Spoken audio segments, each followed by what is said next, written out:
In your headlines, new limitation of actions ordinance in full effect for the TCI. Ministry of Health says no release slip unless quarantine order has been issued. And the latest coming out of the House of Assembly.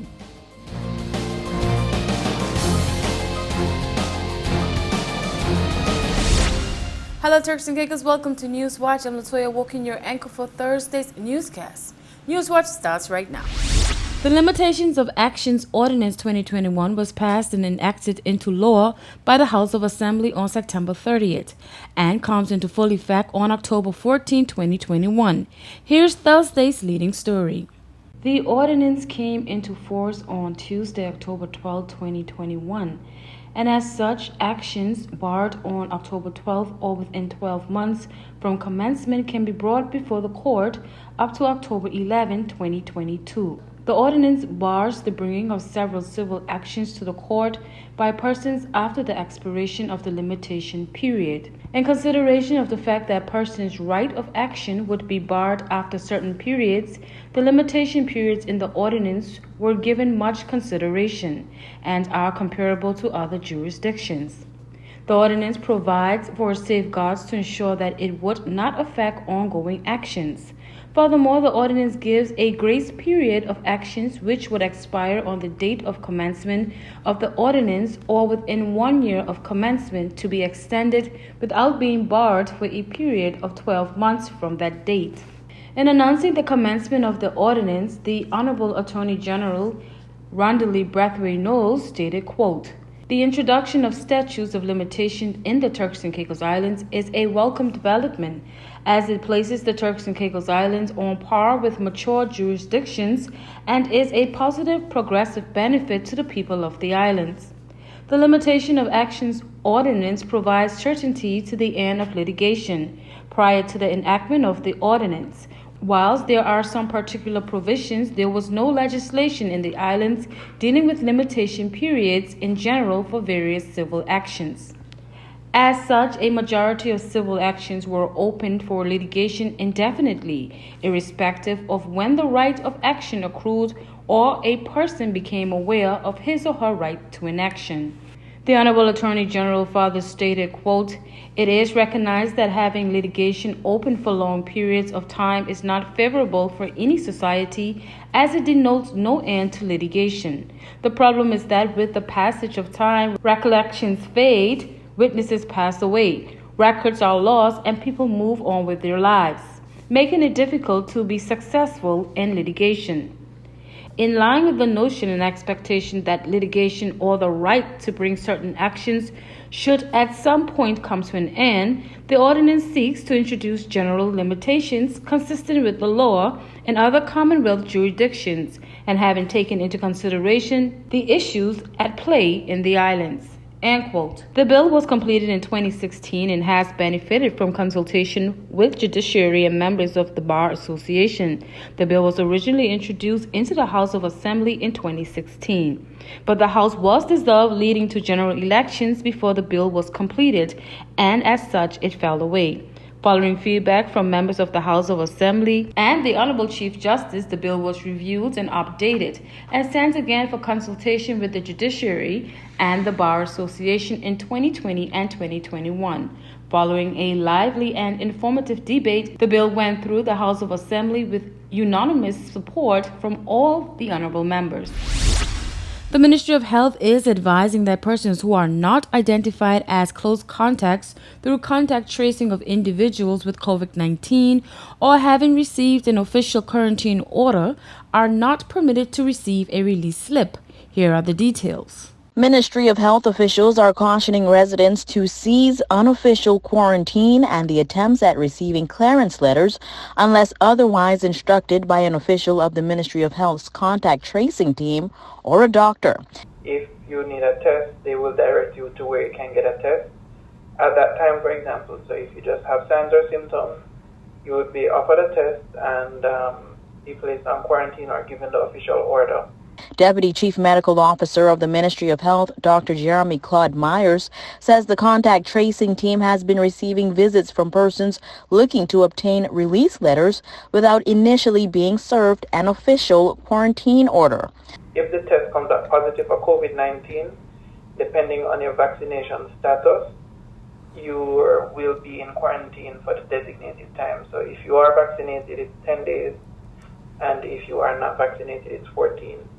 If it is that a test returns negative, you would then be essentially released from quarantine, and we can provide you with a release slip at that time.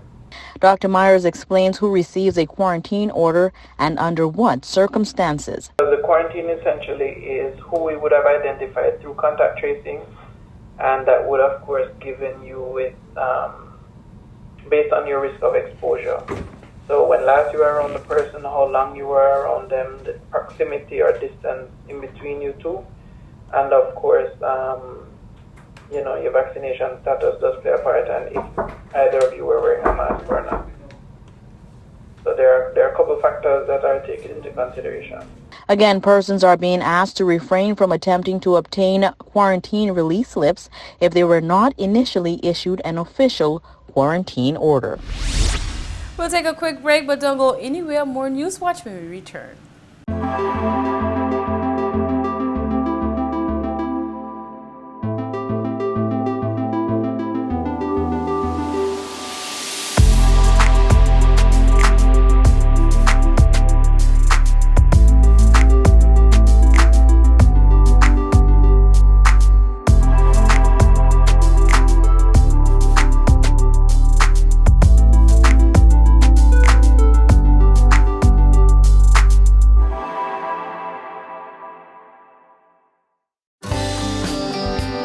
This is a reminder that all PTV service accounts are due on the first day of each month.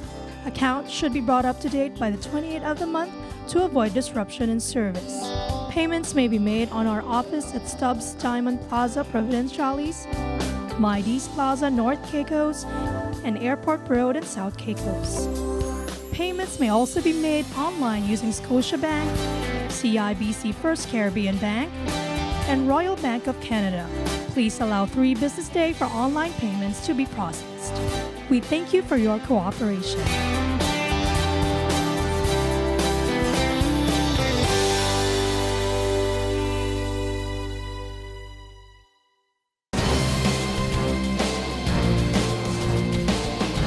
Police officials are investigating the latest robbery on Providenciales.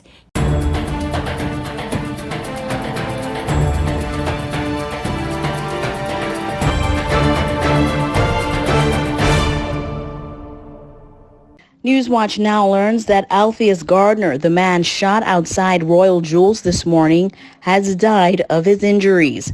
Police reports that the man, later identified as Alpheus Gardner from North Caicos, was in the parking lot when he was reportedly shot in the stomach as he was exiting the Royal Jewels at Arch Plaza. Family members earlier today put out a plea for the public's help in the urgent donation of O-positive blood, all while he was being prepped for surgery, which we now learn that he did not make it out of.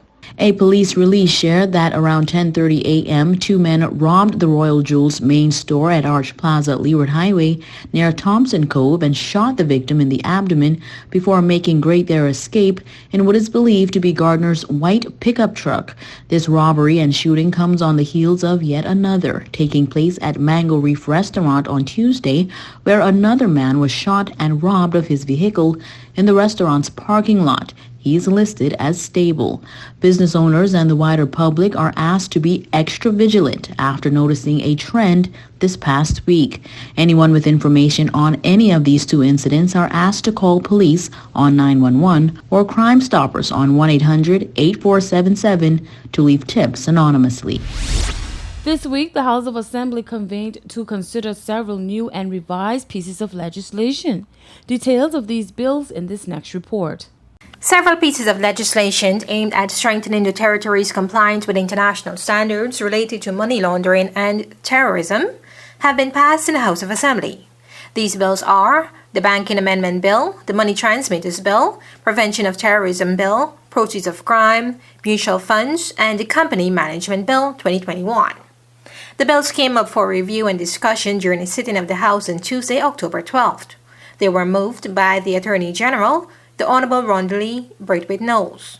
The bills give effect to recommendations made by the Caribbean Financial Action Task Force to local legislations in order for them to adequately combat money laundering, financing of terrorism, and weapons proliferation in the TCI.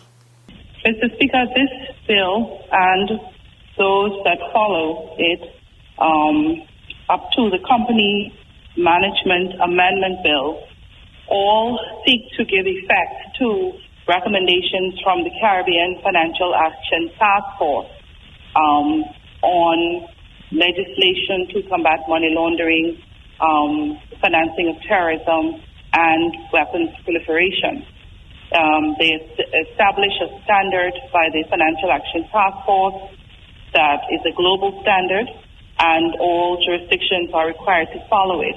The Turks and Caicos Islands was assessed in 2017, and a report was made in 2018, which is available publicly, and that report made a raft of recommendations of deficiencies in our legislative and administrative system in terms of its compliance with the standard.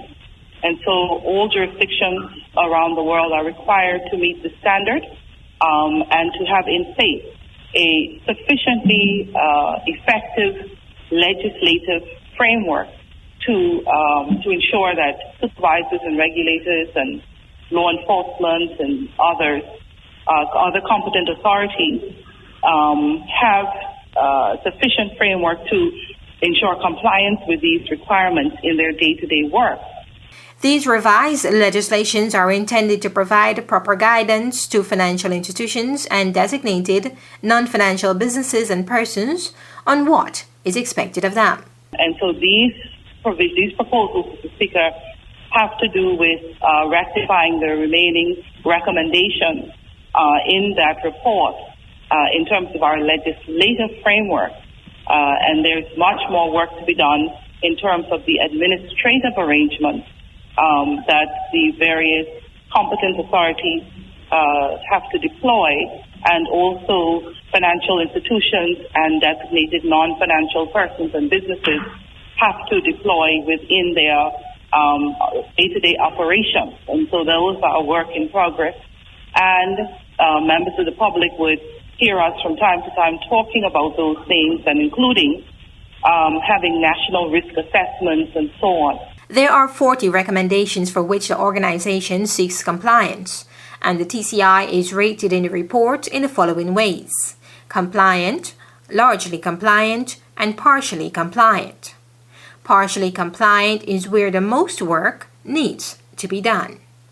The TCI is deemed partially compliant in the following areas: assessing risk and applying a risk-based approach, non-profit organizations, customer due diligence, correspondent banking, money or value transfer services, new technologies, wire transfers, reliance on third parties, higher risk countries, designated non-financial businesses and professions in terms of customer due diligence, other measures related to designated non-financial businesses and professions, regulation and supervision of financial institutions, regulation and supervision of designated non-financial businesses and professions, guidance and feedback, international instruments, and other forms of international cooperation.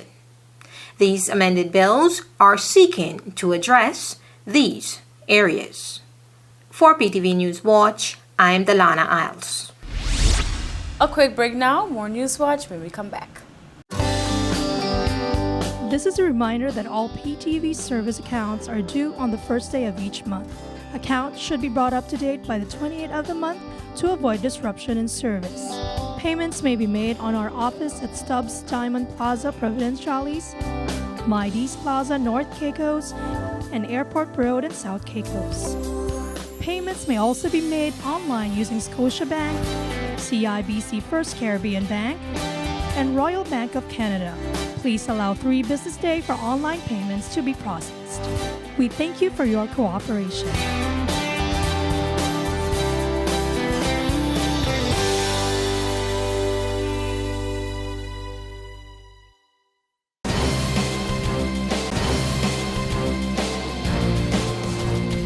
cloudy skies across the Turks and Caicos Islands. Here's your weather forecast for October 15th, 2021. Starting in Grand Turk on Friday, partly cloudy skies, high 84, low 79. Winds north-northwest at 5 to 10 miles per hour. South Caicos on Friday, partly cloudy skies, high 84, low 79. Winds north at 5 to 10 miles per hour. North and Middle Caicos on Friday, intervals of clouds and sunshine, high 84, low 79. Winds north at 5 to 10 miles per hour. Parrot and Pound Key on Friday, partly cloudy skies, high 84, low 78. Winds north at 5 to 10 miles per hour. And on Providenciales on Friday, partly cloudy skies, high 84, low 78. Winds north at 5 to 10 miles per hour. Time now for your sunrise and sunset. Sunrise at 6:46 a.m., sunset at 6:25 p.m. And for your high tides and low tides, high tides 4:12 a.m., 4:40 p.m. For your low tides, 10:19 a.m., 11:03 p.m. Time now for your hurricane outlook. For the North Atlantic Caribbean Sea and the Gulf of Mexico, a broad area of low pressure located a few hundred miles northeast of the Turks and Caicos continues to produce a large area of disorganized cloudiness and thunderstorms, primarily east and northeast of its center. Strong upper-level winds are expected to prevent significant development of this system during the next day or so. The low is beginning to move eastward and should accelerate further to the east-northeast over the next several days. On Friday, the disturbance is forecast to interact with a mid-latitude trough, and further tropical development is not anticipated after that time. And that's it for your weather forecast and your hurricane outlook. We'll be right back with more News Watch.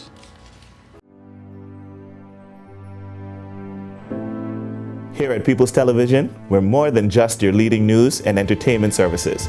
We are spreading the gospel.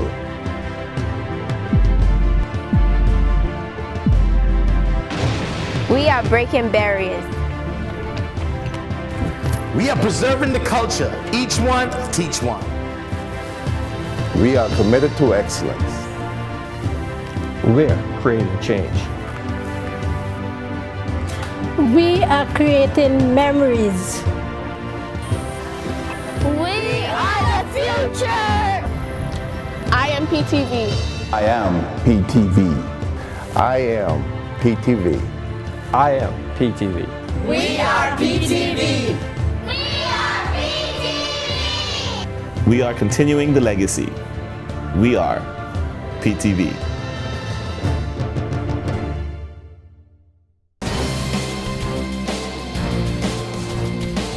The Shore Club Turks and Caicos has rehired its former assistant human resource manager in a new leadership role. Here's more. A lateral move for Denitra Clare this October to the post of Human Resources Director at the Shore Club Turks and Caicos. Spending just a few months as the HR Director at the Ritz-Carlton Turks and Caicos, her departure from that post had sparked a lot of speculation throughout the territory. However, Ms. Clare is now back with the Heartland Group in the newly created leadership position.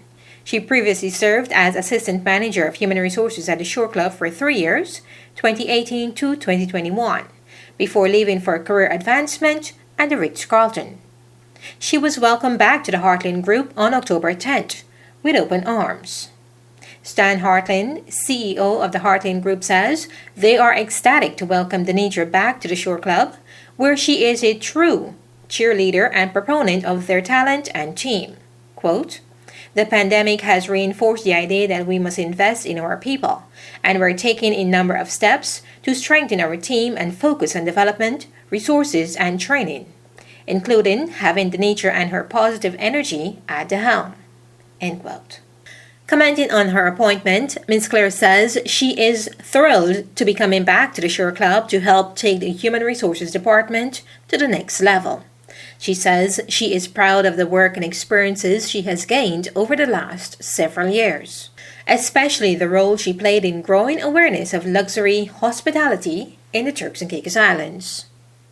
Born and raised in the TCI, Denitra Clare brings local knowledge and perspective, in addition to nearly a decade of skilled human resources experience, to her new position.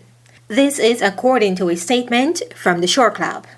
The resort company states that as Human Resources Director, Ms. Claire will be responsible for the operations of the resort's human resources departments, including employee relations, talent acquisition and development, and any human resources support that their sister properties, the Palms and the Sands, may need.